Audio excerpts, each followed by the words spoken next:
Assalamualaikum warahmatullahi wabarakatuh. Selamat malam sahabat di tanah air. Berjumpa kembali dengan video soal uji pengetahuan atau UP pada bagian 5 pada PPG dalam jabatan tahun 2021. Langsung saja kita simak videonya secara bersama-sama. Soal nomor 1. Berikut ini adalah pernyataan yang paling tepat terkait RPP berbasis STEM, yaitu A. Unsur-unsur pendekatan STEM sebaiknya diterapkan dalam komponen maupun tahapan rencana pembelajaran yang akan dilaksanakan secara tertanam atau embedded. B. Unsur-unsur pendekatan STEM sebaiknya diterapkan dalam komponen maupun tahapan rencana pembelajaran yang akan dilaksanakan secara terpadu atau integrated.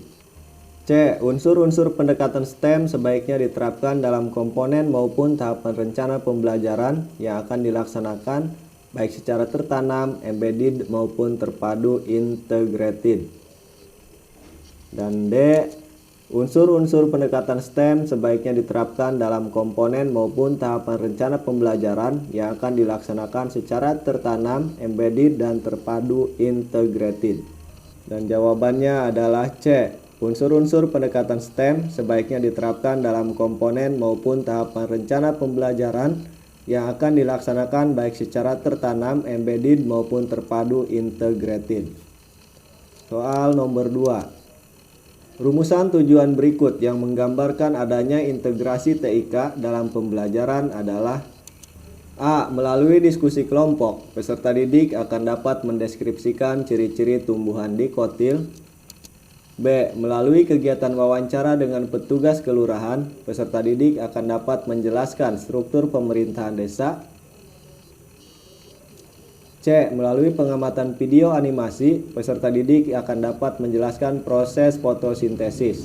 Dan D. Melalui pengamatan tumbuhan di lingkungan sekitar, peserta didik dapat mengidentifikasi ciri-ciri bunga sempurna dan tak sempurna.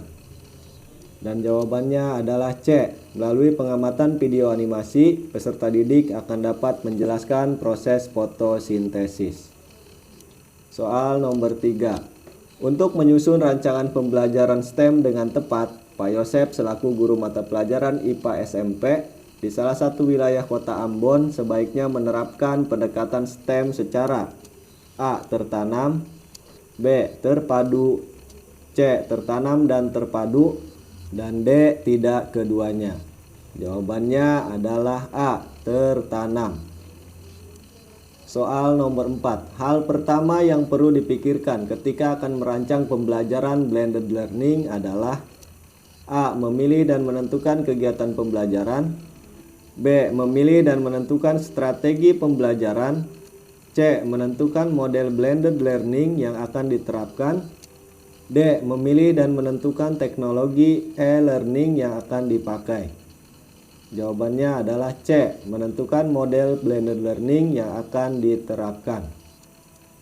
Soal nomor 5. Rumusan tujuan pembelajaran yang menerapkan pendekatan STEM dan memenuhi unsur ABCD serta HOTS dengan tepat yaitu A. Setelah melakukan eksperimen roket air atau condition, siswa atau audiens dapat menjelaskan tentang tekanan udara atau behavior dengan satuan yang benar.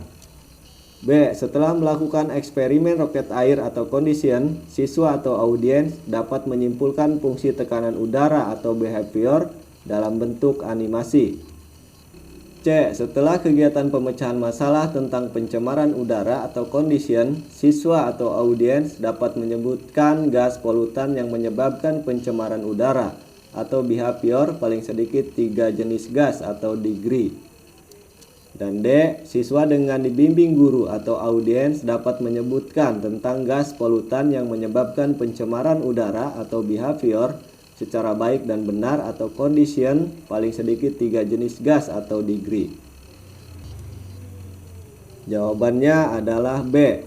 Setelah melakukan eksperimen roket air atau condition, siswa atau audiens dapat menyimpulkan fungsi tekanan udara atau behavior dalam bentuk animasi.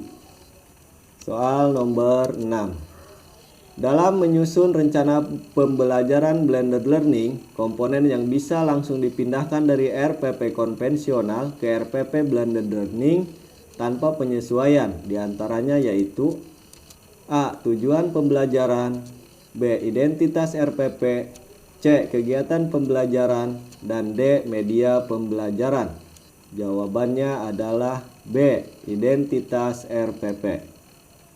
Soal nomor 7.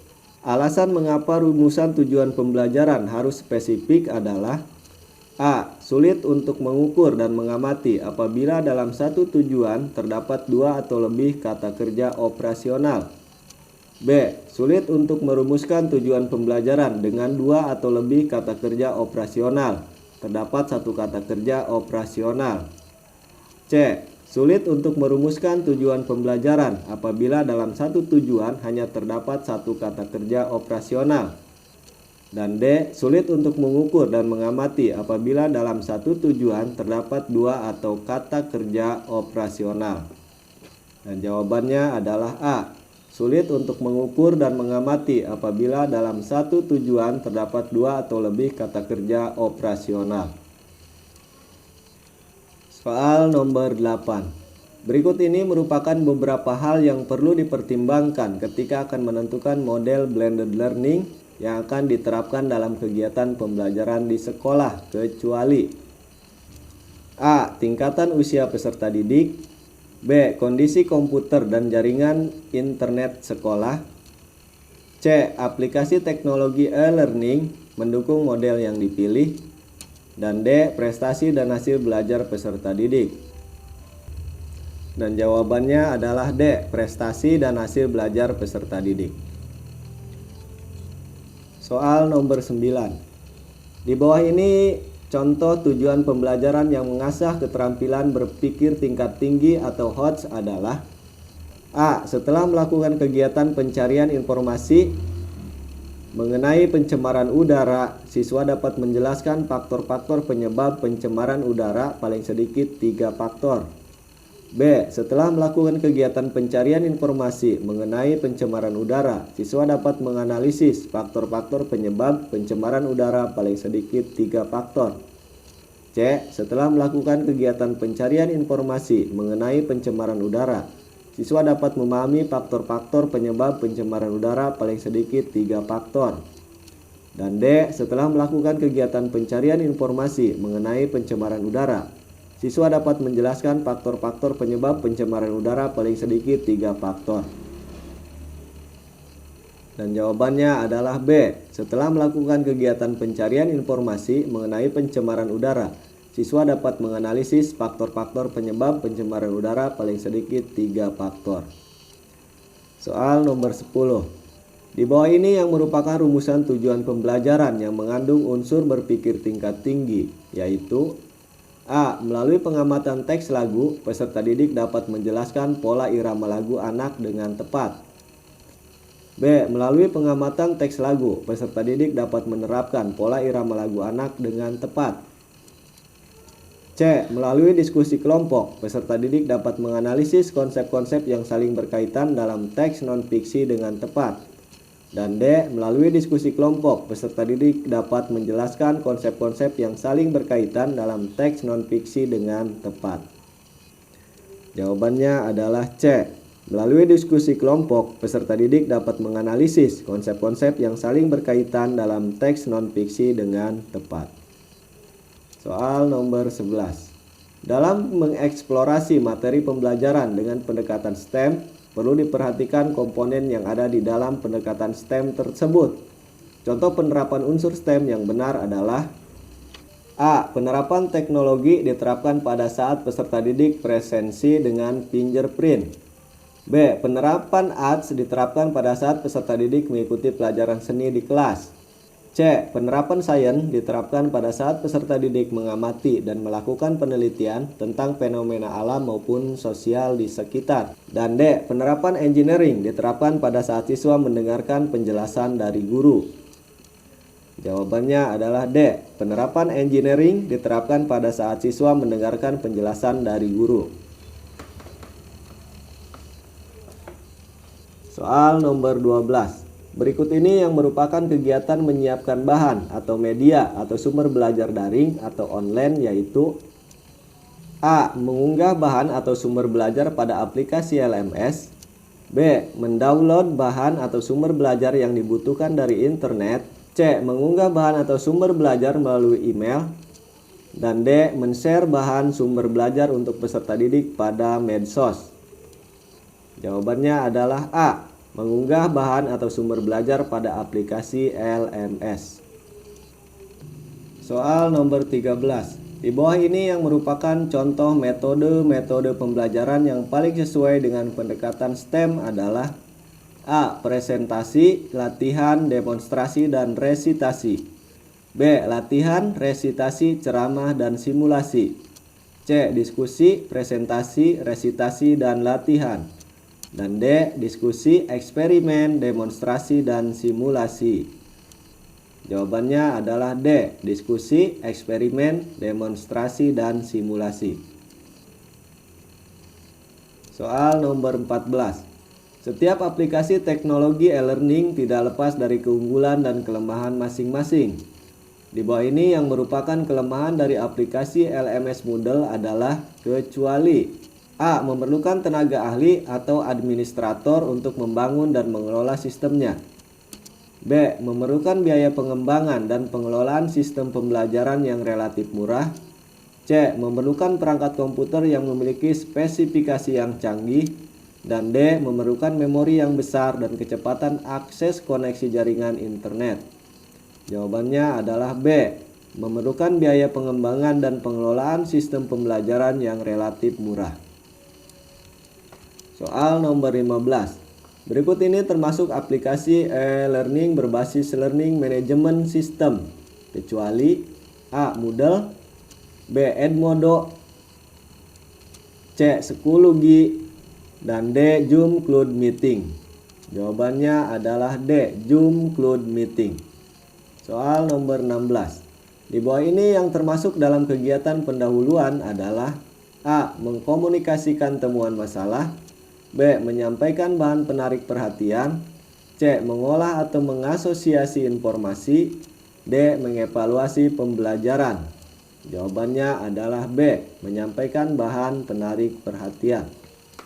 Soal nomor 17. Di bawah ini yang merupakan aplikasi teknologi e-learning berbasis telekonferensi adalah A. Google Classroom. B. Cisco Webex. C. Edmodo. Dan D. Moodle. Jawabannya adalah B. Cisco Webex. Nomor 18. Di bawah ini yang termasuk dalam kegiatan penutup adalah A. Mengkomunikasikan temuan masalah. B. Menyampaikan bahan penarik perhatian. C. Mengolah atau mengasosiasi informasi. Dan D. Memberikan umpan balik terhadap proses dan hasil pembelajaran. Jawabannya adalah D. Memberikan umpan balik terhadap proses dan hasil pembelajaran. Soal nomor 19. Aplikasi teknologi e-learning berikut yang berbasis learning system management cukup sederhana atau tidak kompleks adalah A. Google Classroom. B. Cisco Webex. C. Edmodo. Dan D. Moodle. Dan jawabannya adalah A. Google Classroom. Soal terakhir. Wujud dari konsep rancangan pembelajaran inovatif dengan pendekatan STEM berupa A. Langkah-langkah pembelajaran. B. Rencana pelaksanaan pembelajaran. C. Tujuan pembelajaran. Dan D. Pendekatan pembelajaran. Dan jawabannya adalah B. Rencana pelaksanaan pembelajaran. Demikian video soal uji pengetahuan yang dapat saya sampaikan. Semoga bermanfaat. Jangan lupa like dan subscribe serta ketuk loncengnya biar kami bisa menampilkan video-video yang terbaru. Sampai jumpa di video berikutnya.